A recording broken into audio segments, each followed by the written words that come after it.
আসসালামু আলাইকুম বন্ধুরা, আজকে আমি আপনাদেরকে 2 কেজি ওজনের তেলাপিয়া মাছ দিয়ে বারবিকিউ করে দেখাবো। আশা করি পুরো ভিডিওটা দেখবেন, ভালো লাগলে কমেন্ট বক্সে জানাবেন আর সাবস্ক্রাইব করে দিবেন।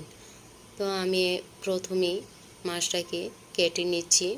আমি চিকন চিকন করে কেটে নিচ্ছি, আপনারা মোটা করেও কেটে নিতে পারবেন বা চিকন করে কেটে নিতে পারবেন। চিকন করে কাটলে আপনার মাছটা খেতে স্বাদ লাগে, তার জন্য আমি চিকন করে কেটে নিয়েছি। এখন আমি লেবু আর লবণ দিয়ে মাছটাকে ধুয়ে নিয়েছি। তো এখন আমি মাছের জন্য মশলা নিচ্ছি। রসুন 3টি রসুন নিয়েছি, 10-15টি কাঁচামরিচ,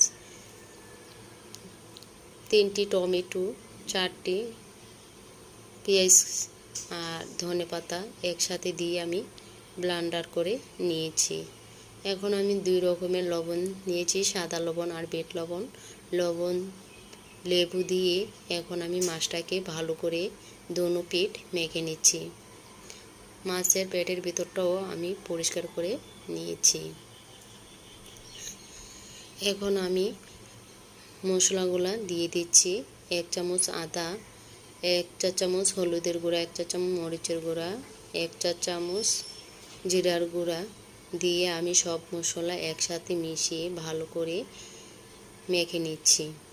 আপনারা দেখতেই পাচ্ছেন কিভাবে মেখেছি। তো দিয়ে দিচ্ছি 2 মুখা সয়া সস আর ভালা তেল দিয়ে আমি 15 মিনিটের মতো রেখে দিয়েছিলাম।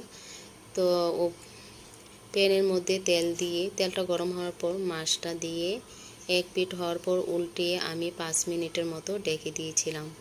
তো আমার বারবিকিউ হয়ে গিয়েছে, কেমন হয়েছে জানাবেন।